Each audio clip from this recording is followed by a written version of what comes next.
अस्सलाम वालेकुम व्यूअर्स, कैसे हैं आप लोग? ठीक हैं। तो चलते हैं जी अपने सेगमेंट की जानिब, जो कि आज हमारा सेगमेंट है सीखो सिखाओ में सीने की हड्डी और जोड़ के बारे में। ऑडियो वीडियो कैसी आ रही है लाजमी बताइएगा। आप चलते हैं जी वन एंड ओनली जनाब उस्ताद आज़ाद भट्ट ऑफ कराची की जानिब। जी अस्सलाम वालेकुम रहमतुल्लाहि व बरकातहू। तमाम देखने सुनने वालों को प्यार भरा सलाम। और हाजिर हैं जी शहाबुद्दीन भाई के साथ सीखो सिखाओ में। तो कोशिश यही है छोटा छोटा सा वो प्रोग्राम करें ताकि आप लोग जिस्म के अज़ा जो कबूतर के हैं उनको समझने में बड़ी आसानी हो जाए आप लोगों को। और उस्ताद कराम जितने भी हैं माशाल्लाह अल्लाह उनको सलामत रखे।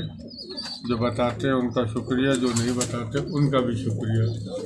तो हमारी कोशिश होगी कि कबूतरबाजी को छोटे छोटे प्रोग्राम के ज़रिए आसान कर दिया जाए, और कोई कबूतरबाजी इतनी टिपिकल है नहीं।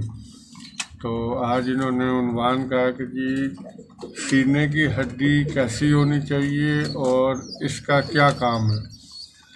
और जोड़ों के मुतालिक मैं 2 दफ़ा पहले भी तकरीबन बता चुका हूँ, लेकिन यह है कि फिर भी जो नए व्यूअर जो हैं हमारे जो देखने वाले हैं बढ़ते भी जा रहे हैं, और काफ़ी मुझसे बाद में मैसेंजर और व्हाट्सएप पे पूछते भी रहते हैं। तो सिलसिला यही रखना है कि इसको सबको जिसके क्वेश्चन हैं उनको बताया जाए और समझाया भी जाए। तो कोशिश कर रहे हैं कि जी इंशाल्लाह आप लोगों के समाज में ये चीज़ें बआसानी आ जाए। जितनी आसानी हम फराहम कर सकते हैं उतनी कर सकते हैं। बेसिकली जो कबूतरबाजी है उसकी सीने की हड्डी को कहा जाता है कि जी ये सीने की हड्डी विच ते पिछे जोड़ा विच पेट बड़ा छोटा होना चाहिए जी। बहुत अच्छी बात की हुई है जिसने भी की हुई है। पेट छोटा ही होना अच्छा होता है, चाहे वो इंसान का हो चाहे वो परिंदे का हो। तो ये जो पेट है वो इस हड्डी और ये जो पीछे जोड़ आते हैं इसके बीच के इस गैप को कहते हैं पेट। तो पेट वाकई जो है वो जितना छोटा हो उतना अच्छा है। और एक तो जैसे ये हड्डी होती है ये जोड़ों के अंदर जाती हुई, ये जोड़ के अंदर जा रही है। बड़ी हड्डी होनी चाहिए, जोड़ के अंदर जानी चाहिए। तो ये जो जोड़ के अंदर जाती है हड्डी, इसका क्या मतलब फ़ायदा है, इसका मतलब क्यों ये ज़्यादा पसंद की जाती है। तो ये कबूतर जो होते हैं जिनकी हड्डी बड़ी हो और अंदर जा रही हो, जोड़ों के अंदर जा रही हो, उसका फ़ायदा ये होता है कि कबूतर की बर्दाश्त बहुत होती है इसमें, और मजबूती भी इसी में आती है। सीने की हड्डी और पीछे के जोड़ों से कबूतर को ज़्यादा थकने नहीं देती। और जब इस हड्डी का कबूतर ऊपर से आता है तो वो फिर नीचे फिर भी लेता है। यानी घंटा डेढ़ कई कबूतर होते हैं जो लोग कहते हैं यार साडा कबूतर अज खुलिया 3 बजे तक थल्ले 4:30 बजे तक रगड़ा खांदा रहा। तो वो इस हड्डी का कमाल होता है कि जो अंदर की तरफ यूँ जा रही हो, और 4 उंगली या 4 उंगली से बड़ी हड्डी होती है, इसकी बड़ी हड्डी है। तो ये कबूतर आके नीचे चलते हैं, आगे पीछे घूमते फिरते हैं, 1.5-2 घंटा ये निकाल जाते हैं। और एक कबूतर की हड्डी होती है यूँ लटकी हुई, हड्डी लटकी होती है, जोड़ पीछे होता है। तो उस हड्डी का कमाल ये होता है कि जो भी आप देखिएगा कभी कि जिस कबूतर का यहाँ से सीने की हड्डी थोड़ी सी लटकी हुई नीचे को बाहर को ज़्यादा होती है, और उसकी शेप दोनों तरफ से ऐसे ये यूँ समझ ले यूँ होती है सीने की शेप। तो उस हड्डी का कमाल ये होता है कि वो कबूतर एक दफ़ा नीचे आता है, फिर वापस चला जाता है ऊपर, फिर नीचे आता है, फिर ऊपर जाता है, जिसको पंजाबी में या उर्दू में सीधा सीधा कह सकते हैं कि आनी जानी करता है वो। तो खड़ी हड्डी का काम यह है कि वो कबूतर को ऊपर आने जाने में उसकी एक खसलत में आ जाती है हड्डी की, कि वो कबूतर जो है वो पहले बंद होके नीचे आता है, फिर अपना को 10-20 मिनट गेड़े मारता है, फिर वो दुम को झाड़ता है, फिर पलट जाता है।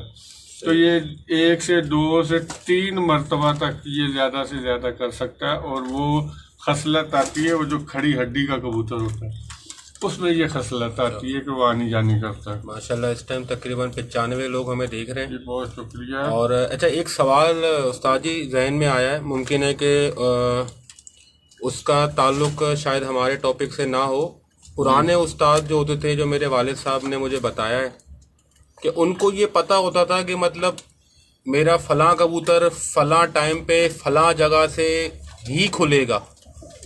क्या वजह होती थी कि मतलब इतना उनको कैसे पता होता था? क्या उनका इंटरेस्ट बहुत ज़्यादा होता था, या अपने कबूतर की फितरत को समझते थे, या अपने कबूतर की खसरत को समझते थे, ब्लड लाइन को समझते थे? क्या वजह था? यूँ होती है, देखें अब तकरीबन 15, 16, 17 साल हो गए हैं। कबूतर ओरिजिनल मिलना इंतहाई मुश्किल हो गया है। जो पहले पुरानी नस्लें होती थी, जैसे ये बड़ा कबूतर है, तो पहले जितने भी कबूतर थे वो साइज़ों के माशाल्लाह साइज़ों के बहुत अच्छे कबूतर होते थे। जैसे माशाल्लाह ये बड़े कबूतरों में, और इसका आप देखें कुंदा भी कितना वसी है। तो बड़े कबूतर होते थे, बड़ी हड्डी के चौड़े सीनों के कबूतर होते थे, बड़े अच्छे मगज़ होते थे उनके। उनको हम लोग कहते थे बॉन्ड की बाजियों के कबूतर। बॉन्ड की बाजियों के बड़े ही कबूतर होते थे, और उनका एक फिरतों का पक्का टाइम होता था। यानी जो भी किसी ने उस्ताद कराम ने चाहे शासिरे बनाए हो चाहे जौनसरे बनाए हो, उन्होंने अपनी एक नस्ल को देखना कि एने मार के ही कहाँ आना, जब उसका यानी सांस उसकी बिल्कुल एंड हो जानी है उसने तभी आना है। तो वो पक्की फिरतों के कबूतर थे। वो ये नहीं थे कि वो 7 बजे आ रहा है या 6 बजे आ रहा है या 5 बजे आ रहा है। उसने अगर 2 बजे आना है तो वो पक्का टाइम है उसका कि इतने बजे उसने फलां जगह से खुलना है। तो वो पुराने कबूतरों की खसलत होती थी। अब तो जो जोड़े लग रहे हैं उनका कोई भी उस्ताद ये नहीं कह सकता जी मेरा कबूतर है जी 4 बजे खुलेगा। नहीं, आजकल थल्ले बह के दुआएं मांग रहे या अल्लाह खोल जाए। अच्छा, तो ये जोड़ेबाजी बहुत ज़्यादा अब जो है वो एडवांस हो गई हुई है। मालिक को भी नहीं पता होता कितने बजे आना है। माशाल्लाह 148 लोग हमें देख रहे हैं। वालेकुम अस्सलाम। आलिया नज़ीर साहब, चिन्नौट कबूतर परवर, बहुत शुक्रिया। और इमरान यूनुस हैदर दमान साहब, बहुत शुक्रिया। और वालेकुम अस्सलाम हम दोनों की तरफ से। और अच्छा उस्ताद जी, जो खड़ी हड्डी है जी, मतलब ये आना जाना इनका मतलब ये क्या ये खसलत में आता है। तो ये खसलत जो है इनकी जो है वो बंद हवा में भी यही रहेगी या फिर हर हवा में? हर हवा में, लेकिन वो जो खड़ी हड्डी के चौड़े सीने के कबूतर हैं उनका कुंदा भी माशाल्लाह बहुत चौड़ा होता है। वो उनका कुंदा भी तकरीबन ये 2 पर मिलाओ तो इतना चौड़ा कुंदा होता है उनका। सही। तो वो हवा के शेर नहीं है कबूतर। जिधर हवा आई तो वो गुजरात तो उड़ गया तो उन्हें हाफजाबाद ही मिलना है। सही। तो उनकी खामी ये है कि वो जो चौड़ी बड़ी हड्डी के लटकी हुई हड्डी के चौड़े सीने के जो कबूतर थे उनके कुंदे भी ये इतने इतने चौड़े होते थे। तो वो कबूतर आजकल पसंद नहीं किए जाते, हालांकि वो बड़ी अच्छी यानी परफॉर्मेंस है उन कबूतरों की, उनको मॉडिफाई बड़ा अच्छा किया जा सकता है। अच्छा, मैंने जो इस पे उस्ताद जी रिसर्च की है, कबूतर से हटके ये परिंदे की मिसाल के तौर पे गोल्डन ईगल है जिसे उकाब कहा जाता है, यहाँ पे हार्पी ईगल है जो कि फिलिपाइन में पाई जाती है। और इसके अलावा जो है उनके जो है ना साइज भी बहुत बड़े हैं, उनके पर भी बहुत बड़े हैं और 6-6 मीटर के पर हैं उनके। इतनी बड़ी बड़ी ईगल्स हैं, दुनिया की नायाब तरीन ईगल्स हैं। वो जब उड़ती हैं तो या उनका पलटना झपटना झपट के पलटना जो है वो बनिस्बत जो है वो बैरी के या जैसे पेरेग्रिन हॉक कहते हैं, बाज कहते हैं, बेरी कहते हैं, उसके मुकाबले में थोड़ा सा उसके अंदर या तो आम कबूतरबाजी की अगर ज़बान में कहा जाए तो करंट या अथरापन जो है, पंजाबी से ज़्यादा नहीं आती वो थोड़ा कम होता है। क्यों? क्योंकि एक तो वो फुर्तीले कम होते हैं, इसीलिए वो इतना जल्दी नहीं पलटते जितना पेरेग्रिन बाज छोटी बेरी पलटती है। इसको इतने आसान कर लेना। तो कबूतर के परों में भी यही चीज़ है ना। एक 5 फुट का बंदा है, एक 7 फुट का बंदा है, उस 7 फुट के बंदे की मोशन भी उतने ही स्लो होंगे। सही। और आपकी बॉडी स्ट्रक्चर भी देखिएगा उनके, कि बॉडी स्ट्रक्चर में भी बड़ा फर्क होता है। तो आजकल इसको यूँ कह लें कि जैसे ये जो गोल्डन कबूतर है या ये टेडी कबूतर आए हैं, ये वो कबूतर आए हैं जिन्होंने कबूतरबाजी की बुनियादों को बहुत ऊंचे दर्जे पे ले गए। तो इनकी जिसामतें देखें, ऐसे बिल्कुल खिंचे हुए कबूतर है, खिंचे हुए चेहरे, कुंदे भी उनके दरमियाने कुंदे हैं, जैसे ये दरमियाना कुंदा, दरमियाने कुंदे हैं और ऐसे बंद दुम के कबूतर है वो, और उनकी हड्डियां भी बिल्कुल ऐसे खिंची हुई अंदर को ही जा रही हैं। तो वो कबूतर जो हैं ये बहुत ज़्यादा यानी हवा से भी लड़ सकते हैं, मौसम भी 19-20 उसको भी यानी उनकी या बंद हवा हो या हवा चल भी रही हो, तो इनकी वापसी की तकरीबन जब अगर हवा चलती है तो मालिक को यकीन होता है कि 80% मेरा कबूतर वापस आएगा, ऊपर कोई अनहोनी ना हो जाए। तो ये दो जो नस्लें बीच में आई हैं, गोल्डन और टेडी, इन्होंने कबूतरबाजी में बहुत ज़्यादा जिद्दत पैदा की है। और ऐसे ही कबूतर जो हैं ये समझ लें कि ये फ्लाइंग मशीन कह लें इनको। सही।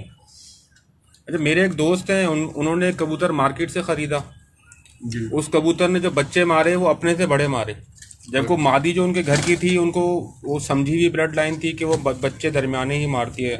तो वो मुझे कहने लगा, शाह भाई, कि मेरे जो है ना वो कबूतर की हड्डी तो बहुत छोटी सी है, 3 सवा 3 उंगली की हड्डी है, बच्चे ये इतने बड़े मारता है। तो इसका भी ज़रा बता दें किसी के नए शौकीन, क्योंकि ये वीडियो हम सिर्फ बनाते हैं नए शौकीन हजरात के लिए, क्यों होता है ऐसा? ये एक बच्चा माँ बाप ने बहुत अच्छा भराया, एक बच्चा जो भराई में छोटा रह गया, ठीक है, उसकी निशानियां जो है वो हड्डी अगर वो छोटी आ गई है तो वो पला कमज़ोर है। लेकिन उसमें लाजमी देखिएगा कि उसकी उंगली जो है ना राइट पाँव की ऐसे यूं मुड़ी हुई होगी, ये इतनी यूं मुड़ी हुई होगी। आप देखिएगा जिस कबूतर की उंगली ऐसे यूं मुड़ी हुई हो सेंटर की, और ये वाली इस साइड को मुड़ी हुई हो, तो ये 101% है कि ये बहुत बड़े कबूतरों में से निकला हुआ। चले जी।